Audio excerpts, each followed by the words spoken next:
Welcome to the Daily Tech Podcast, your go-to source for the latest in tech news, trends, and more. This is a podcast that touches on the serious, strange, and even silly parts of tech. Today is April 11th, and I'm Tristan McKenna, your host, and I've worked in startups for a decade, largely in ops and product management roles. And I'm joined by Amit Sanghvi, founder and CEO of Humanity X.0. Want to share a little bit about yourself, Amit? I do, yeah, thanks. Humanity X.0, founder and CEO, just started up a month ago. And we're a startup dedicated at sort of fostering a symbiotic partnership between humans and emerging technologies. So I'll spare the details of what that is. Maybe that can be an entire podcast in itself in a couple of shows' time. Looking forward to it. Today, we'll be covering Ryan Reynolds' latest investment and if it was a good return, OpenAI's potential new gadget, and the Vision Pro, already being used for some naughty reasons. All right, to our first section, the top 5 stories from the past week in tech. Story number 5 this week. Elon Musk is raising $3 billion for XAI and valuing the startup at $18 billion. Now, the interesting thing is Musk has previously denied this funding. There was a report in, I think, January earlier this year or even late last year where he was apparently going to be raising money, and he said, no, I'm not interested whatsoever. Now, again, there's been from the Wall Street Journal and others that have claimed that actually they are raising some money. So VC's GigaFund, and who invested in SpaceX and Boring Company and some other smaller investors are apparently getting involved on this. And, Musk is famous for he was a bit later to the game. He had Anthropic and OpenAI with their chatbots, but he obviously had Grok that came out. So when we say late to the game, in theory, he was part of the OpenAI initial group of founders, actually. 2015. Exactly. And I would argue behind the scenes, he's had a number of things, even within his existing endeavors, which are AI related. I think he was considered late to the equivalent of ChatGPT. Having said that, I don't know if he ever wanted to be first necessarily. I don't know if he would admit to that. But so I just don't know that he's late with AI as a general technology. Well, I guess, that split they did have with Sam Altman and Musk was really, I think, where the direction of OpenAI was going. Was it going in a way that he thought was dangerous and potentially, riskier to more commercial focus than I think he wanted, and it wasn't open. It wasn't open source. He recently, with Grok and other ones, had now made it a bit more open. So, but when I think about this, again, I always think about this, will this be the dominant chatbot or AI in the future? And you're right, we're still kind of in the early innings of this. We say, late to the game, that's probably a bit incorrect, but we're really a year and a half from, November 2022 when OpenAI really hit it with its chatbot.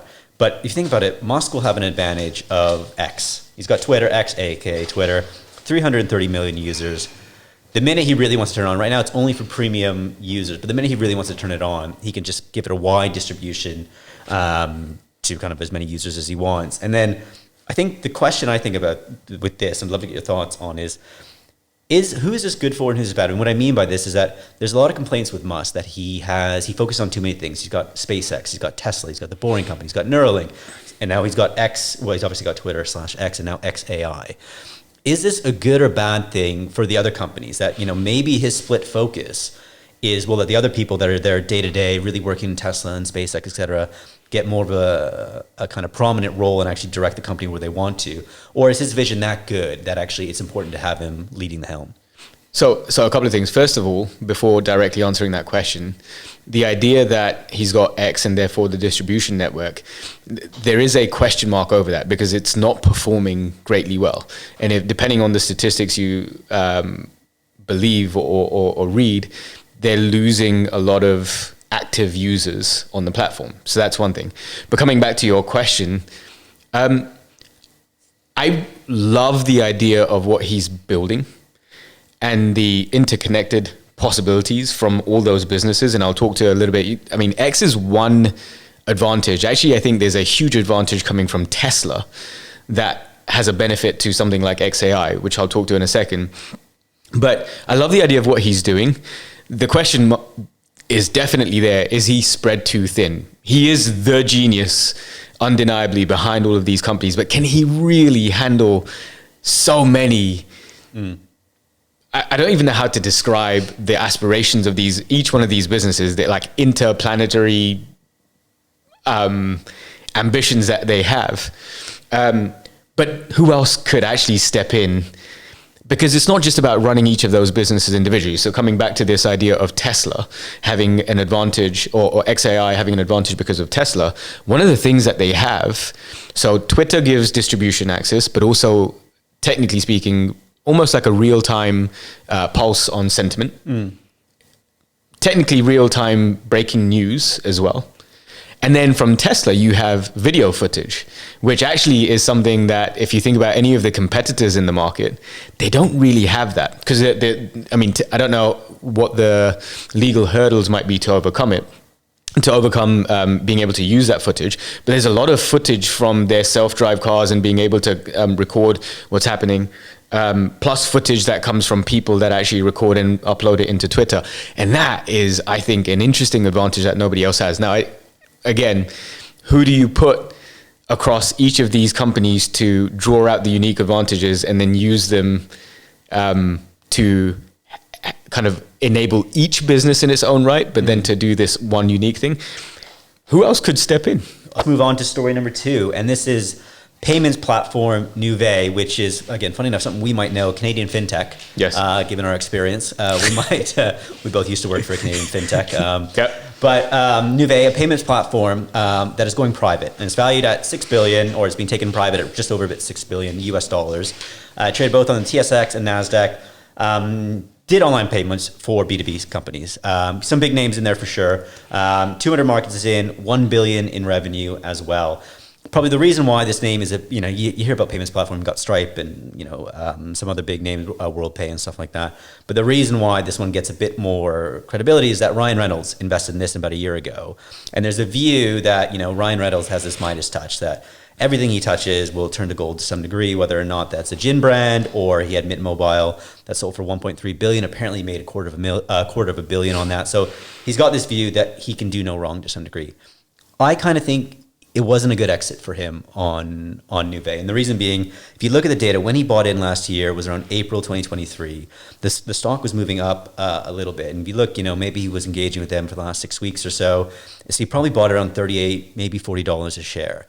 It is going private at $34 a share. Now, people will probably say that he got a discount because he does a lot of work for them, does for the advertising, etc. Fair argument from it. So maybe he gets in like 27. Regardless, it's not a great return when you think about like a VC return where they want to return the fund, or they want to return in the way that he's got $250 million from Mint Mobile. Yeah, what are your thoughts on the power of celeb investors in Nuvei? So I agree that I don't think, relative to his past successes, even if he made a profit on this, it's not going to be anywhere near the same sort of ballpark. So arguably not a success. But I almost asked the question, does it matter? Especially if the loss wasn't so significant that it kind of offsets the past wins. Does it matter? Because I think by going into this type of a public business, as you said the first time, B2B situation, he will have learned a lot of lessons. And then do you back him to put those lessons to good effect in the subsequent investment in the same sort of space, whether it's a fintech or regardless, just a B2B and or a public business? And I would say those lessons are probably for him the big, not that he was looking for those, but they're probably the big takeaway for him. If he can take those lessons, and the B2Bs aren't going to have the same affiliation or that kind of celebrity status that comes with a Ryan Reynolds coming in, doesn't sway and make deals and make people buy in the same way as it would do in a B2C, as you were pointing out. So ultimately, I don't think you can argue that it wasn't successful, especially relative to his past performances in other businesses. Just the question is, does he then take away some serious learnings from that and say, if I'm going to try this again, I can't bank on my own reputation to make the company perform and the stock move? You are ever the optimist to see the silver lining. And sorry, I don't disagree. I know, I hear you. He probably again takes away his, the good learnings from that. If his accountants might disagree, his accountants might have a different. But you're right. He can carry those lessons forward. Do you think he rolled forward his equity into the private? Oh, that's a good question. I don't know if he wants that headache. What's to gain? Because again, he doesn't get to have that same impact in that business, unless he gets to have that same impact, which I don't think he would. I don't think he did either. I think he's, to some degree, we might disagree on this. He'll cut his losses a little bit. I think he'll say, you know what, I dipped my toe in a little bit with the B2B world. I thought it was something a bit more. So you don't think he'll go back to B2B? I don't think in the short term. Again, watch, I'm going to come out a week later and it's going to be he invests in Stripe or something, maybe not Stripe, but an equivalent of that. I don't think he will. I think he knows a sweet spot of a company with a very good brand and story behind it. Like, I think Wrexham's a great example. You know, one of the oldest clubs. He was able to bring it, bought it at, you know, peanuts, and I would imagine it's worth, you know, it's returned its investment and then some since he's taken, and they're about to get promoted anyways, apparently, for the next one. So I don't think so. But why don't we move on to story number 3? And that story is Apple design lead Johnny Ive, famous for the iPod, famous for the iPhone, I think the iPad as well. He has been heavily involved in almost, you know, the generational products that have come out of Apple, is teaming up with OpenAI CEO Sam Altman to create a new AI-powered device. Now, they've said it's not a phone. They haven't decided what it is, but they said what it's not. They said it's not a phone. It's going to be something. Again, they're raising around $1 billion to do it. And first of all, they will not have a problem getting that money. This isn't confirmed though, right? Just to clarify. Which one? That it's not a phone, or no, that it's this company exists, that they're collaborating, exactly, and they're raising funding. Right. It's, you know, I can't remember if it's Wall Street Journal or somewhere, but it's not confirmed yet.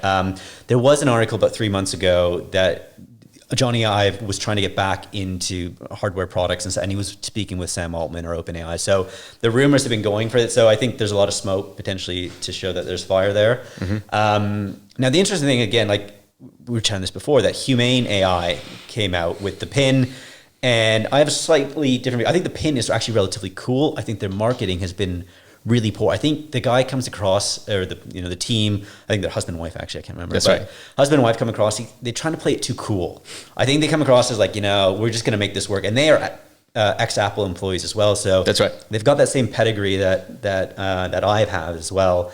I think they will make this work. I have no idea what it is. It might be a pin. Pin kind of makes sense. I don't know if you have a thought on what the product will be. It's not going to be a phone. So first of all, I think let's assume this is happening. Yeah. It's, in my opinion, it's going to be some form of wearable technology. Yep. Lots of glasses flying around right now, the Ray-Bans and all the other ones, Meta ones. So I think it's going to be wearable tech. I think the market's big enough that they could come in with a pin equivalent. And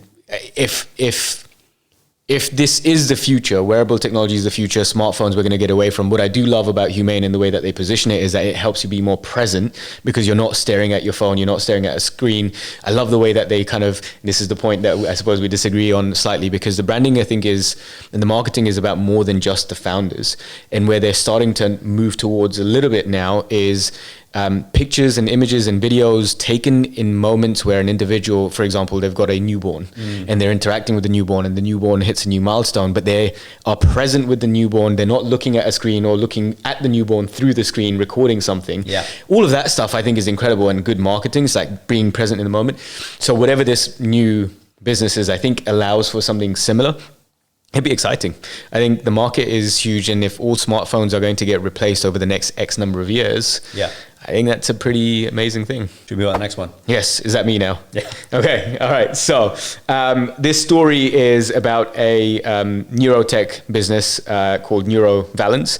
And so the backstory here is that there was an FDA regulation change, I think it was around 2019, which encouraged companies to maybe innovate in the neurotech space.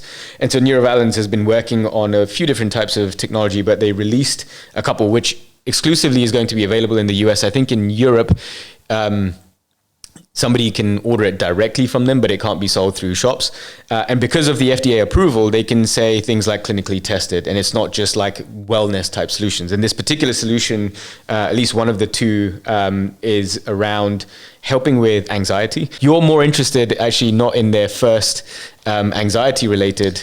Well, I think the anxiety and the insomnia as the two they started with. It's the third one. So on that same report, they had noted that they are going after the next stage, which is obesity. Yeah. So they're hoping their next device or their next clearance they'll get from the FDA, which you're right, they're a Belfast-based company that's actually operating much more in the US, which again, interesting in its own right.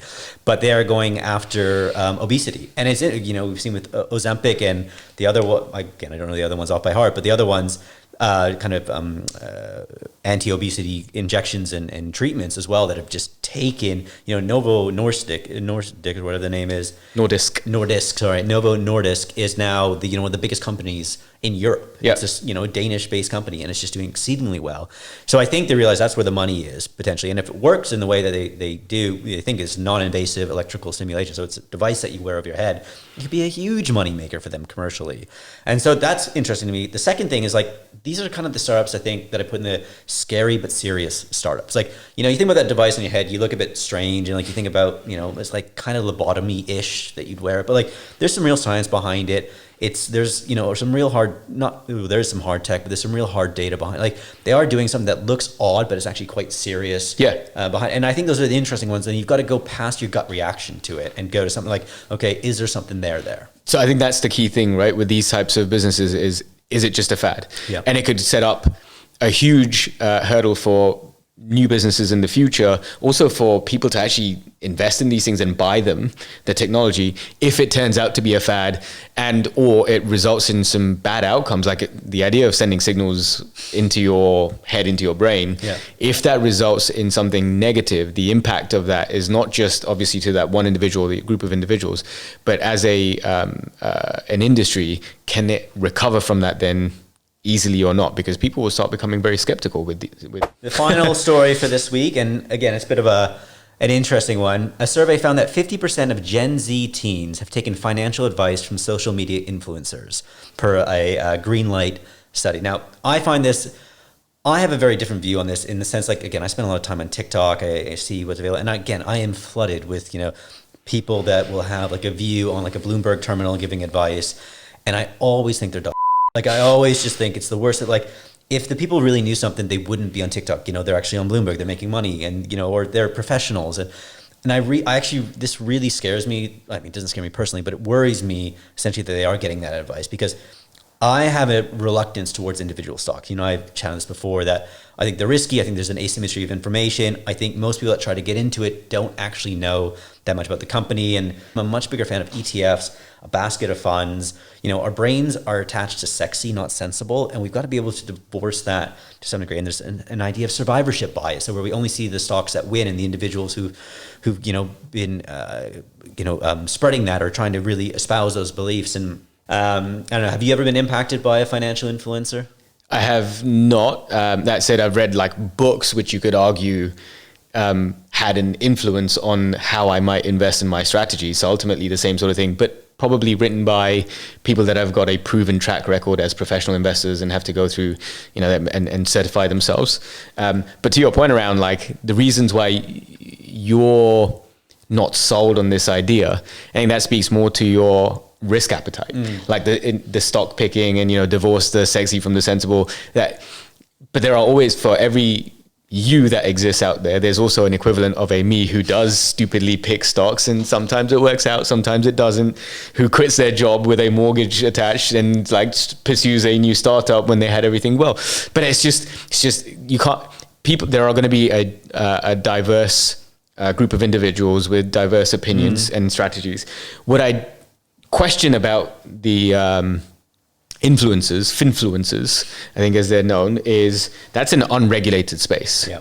And so what's to stop anyone with some clever marketing from sounding really smart and sensible, and a lot of lies and trickery as well. You'd get all these influencers who claim to have private jets, and there's an example recently of one being outed because there's a picture of them standing outside a private jet, and then somebody else picks up on it who actually owns a private jet, and they're like, you see that cover behind it? These two are claiming that they just got off. There is no way that the cover would be on the engine because it'd be too hot to place it on. So there's a lot of lies. You can trick people into believing that you know what you're talking about. Somebody listens to that. It's the equivalent of a scam, essentially, and they act on it. And what happens when they lose money? They bet their house, they remortgage, and they bet the money. And what happens then? So I think that's what I don't like about it. So this is our next section called over under, which is one of us will put forward a statement and the other person will try and guess or make a kind of a comment on it. So Emmett, I started last one. Why don't you go first on this one? Okay, sure. And I'll keep it to just one. I know we were talking about doing a couple just in the interest of time. Yep. So we had stories about wearable technology, and how that's coming to replace, potentially, probably, in my opinion, replace smartphones. So here's my statement to you. Smartphones will be replaced by wearable technology as the primary mobile device within 5 years. Would you go over or under? It's going to be more than 5 years. Why as so? a primary form, I don't think the adoption will be that quick on it. Again, depends on what Johnny Ive and Altman come with. I think it's too long.